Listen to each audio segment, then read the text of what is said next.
5 seconds. Start.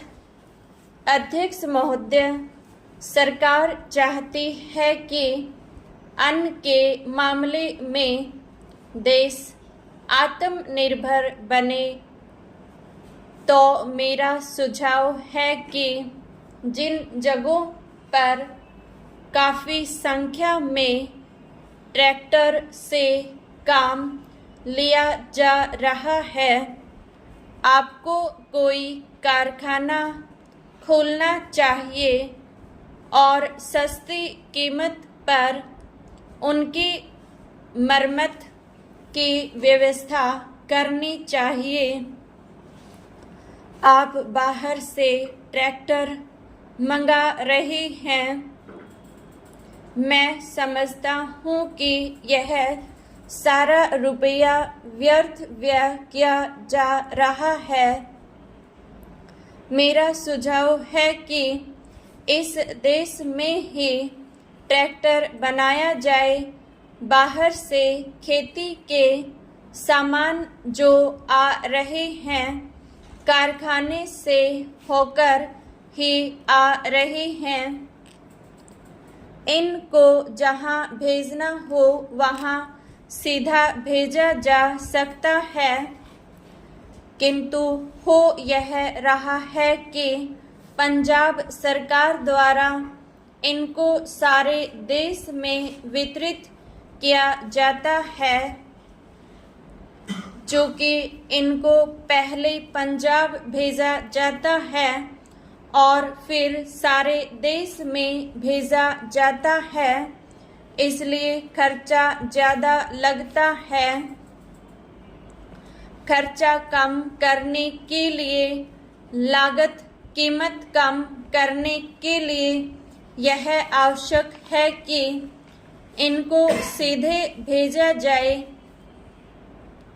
मैं समझता हूँ कि इसमें कोई औचित्य की बात नहीं है। इस पर भी आपको विचार करना चाहिए। आपको किसानों की सहायता करना चाहिए।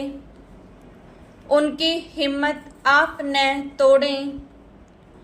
हमें चाहिए कि उनको हम सस्ते दामों पर खाद दें, बिजली दें, बीज दें और पानी भी दें। लेकिन ऐसा न करके हम देख रहे हैं कि हर चीज़ के दाम बढ़ाए जा रहे हैं। नलकूप पर आप कर लगा रहे हैं। आपको बिजली नहीं मिल रही है। इस और आपका ध्यान जाना चाहिए। वास्तव में आप कृषि की उन्नति चाहते हैं तो सिंचाई और बिजली का काफ़ी इंतजाम होना चाहिए। जब तक सिंचाई और बिजली का इंतजाम नहीं होगा, तब तक खेती की उन्नति नहीं हो सकती। अब तक सिंचाई और बिजली तो एक मंत्री के हाथ में है, लेकिन कृषि दूसरे मंत्री के हाथ में है। ऐसा नहीं होना चाहिए। सिंचाई, बिजली और कृषि अगर किसी एक मंत्री के हाथ में हो तो खेती की उन्नति का काम सरलता से हो सकता है।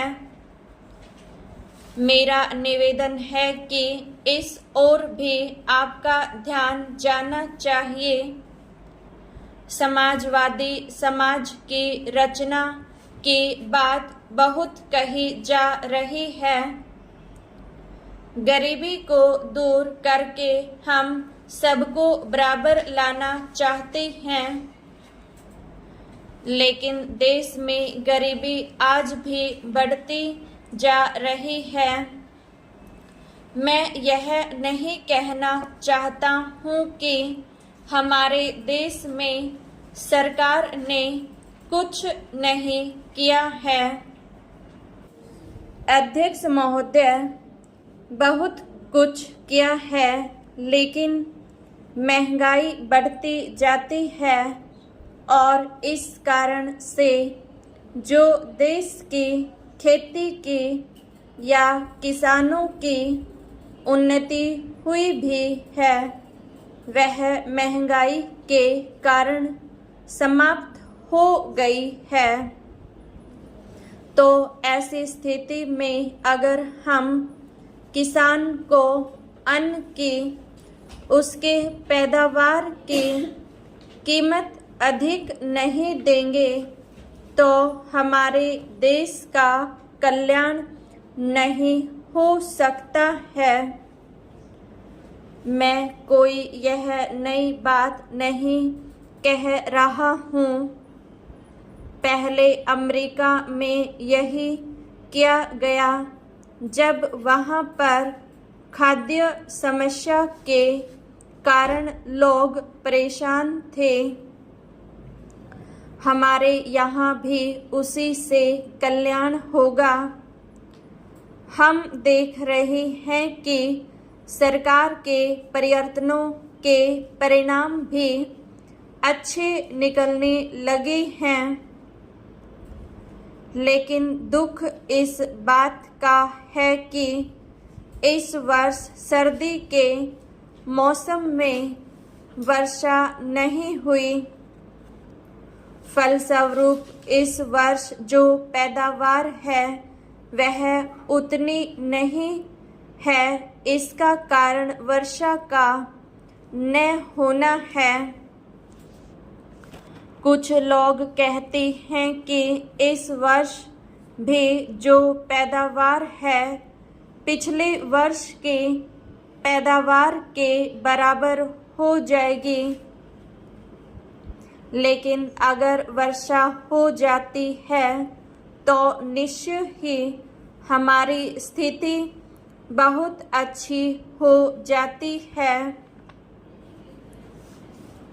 मैं देखता हूँ कि इस वर्ष गल्ले की कोई कमी नहीं है, इसलिए मैं समझता हूँ कि गल्ले को एक जगह से दूसरी जगह ले जाने में जो रोक लगाई गई है उसको हटा लेना चाहिए।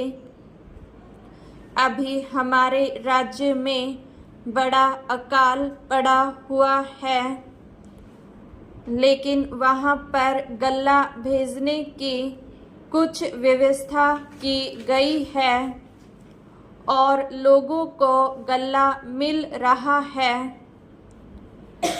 इसका परिणाम यह हो रहा है कि कोई भी आदमी भूखा नहीं मर रहा है।